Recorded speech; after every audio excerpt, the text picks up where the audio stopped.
Ну і працягваем санкцыйную тэму і ўжо зараз з намі на сувязі дарацца Святлана Ціхановская і Франак Вячорка. Вітаю. Добрый вечер. Франак, некалькі хвілінаў таму мы размаўлялі з эканамістам Ярославам Раманчуком. Ён скептычна паставіўся да гэтых сектаральных санкцыяў еўразвязу, заявіў, што яны не такія моцныя, не будуць мець моцнага ўплыву, бо і кантракты нібыта заключаныя да канца года будуць дзейнічаць.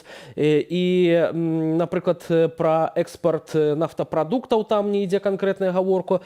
Ці маеце яны на мэце ўсё ж такі эканамічна нейкі ўплыў, ці ўсё ж такі это у першую чаргу іміджавае пытанне для Александра Лукашэнкі?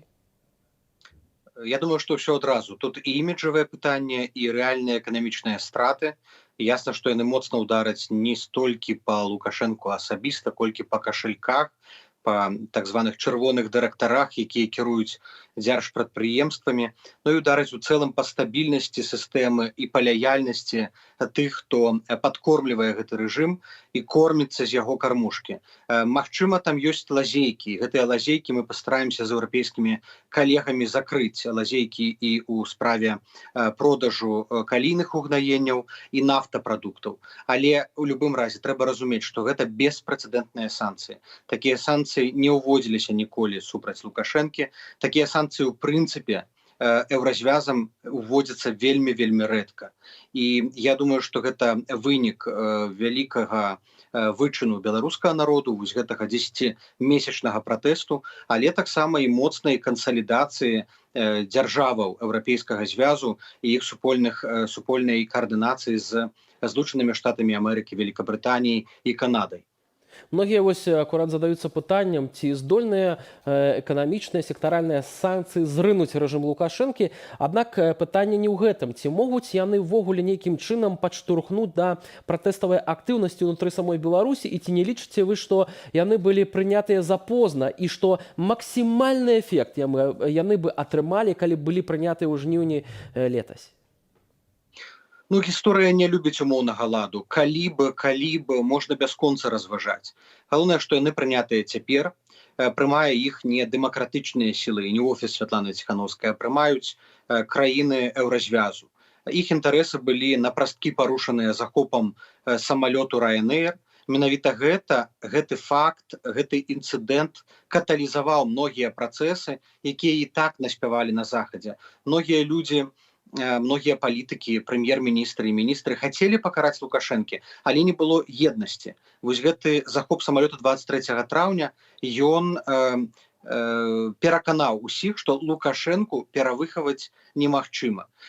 Я думаю, што гэта не апошнія санкцыі. Я думаю, што нас чакае 5-й пакет. Я думаю, што будзе пашыраны істотна спіс асобаў і кампаніяў. Ну і наўскідку, я думаю, што жнівень-верасень гэта будзе прыкладныя даты абвяшчэння 5-га пакету, але таксама і Злучаныя Штаты Амерыкі рыхтуюць вялізны пакет санкцыяў.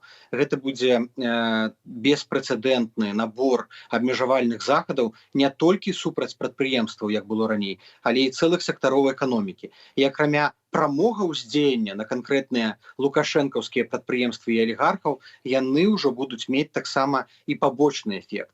Многія іншыя кампаніі, якія супрацоўнічаюць з дзяржкарпарацыямі, прадпрыемствамі Лукашэнкі, не змогуць больш гэтага рабіць. Апошнімі тыднямі, Франак, вядуцца размовы пра гандаль палітычнымі вязнямі. Вось і Рамана Пратасевіча разам з ягонай сяброўкай Софіяй Сапегай перавялі пад хатні арышт. Ці спрацуе і сёлета вось гэтая схема? Вызвалілі пару-тройку палітычных вязняў, і Еўрапейскі Саюз што робіць? Скасоўвае гэтыя санкцыі. Не спрацуе, няма шансаў, ніхто ўжо не купіцца на гэты блеф, гэты трук Лукашэнкі. Яно пракаціла ў 2006 годзе, у 2010, калі былі скасаваныя санкцыі, абменьвалі палітычных вязняў пачкамі. Частку вызвалялі, частку і ўзамен адмянялі санкцыі. Гэтым разам гэта не пройдзе. Гэтым разам ёсць кансэнсус і поўнае разуменне, што Лукашэнку трэба пакараць. Барэль падчас сустрэчы міністраў замежных справаў Еўразвязу сказаў, што пункт незвароту ўжо пройдзены.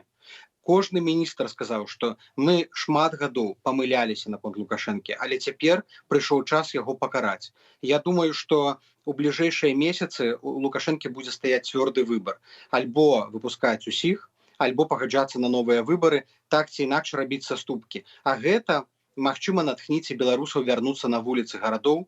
Ведаеце, можа здарыцца так, што проста беларусы выйдуць, і іх ніхто не будзе затрымліваць, спыняць і арыштоўваць. І гэта будзе той пераломны момант X, калі вся сістэма пачне валіцца. І гэта можа адбыцца ў любы момант. Калі гэты працэс будзе запушчаны, то развал сістэмы можа адбыцца вельмі хутка. У нас не так шмат часу застаецца ў эфірах, ранак, аднак ёсць фактары Расіі. Ці ёсць сілы, памкненні, жаданне, на ваш погляд, а таксама грошай, каб укладаць у Лукашэнку вось у гэты час, пакуль еўразвяз уводзіць гэтыя жорсткія санкцыі супраць Менску? Расія не будзе фінансаваць Лукашэнку доўга. Калі Лукашенко пачне тануць, Расія не будзе яго выцягваць сваім выратавальным колам фінансавых уліванняў і крэдытаў. Я думаю, што ў Маскве таксама разумеюць. Зараз яны дзейнічаюць па інерцыі. Ну як жа так? Мы шмат гадоў улівалі мільярды ў Лукашэнку, а як жа зараз яго не падтрымаць? Але я думаю, ўсё больш і больш там ёсць разуменне, што ягоны час сышоў, гадзіннічак цікае, і трэба неяк з гэтым мірыцца.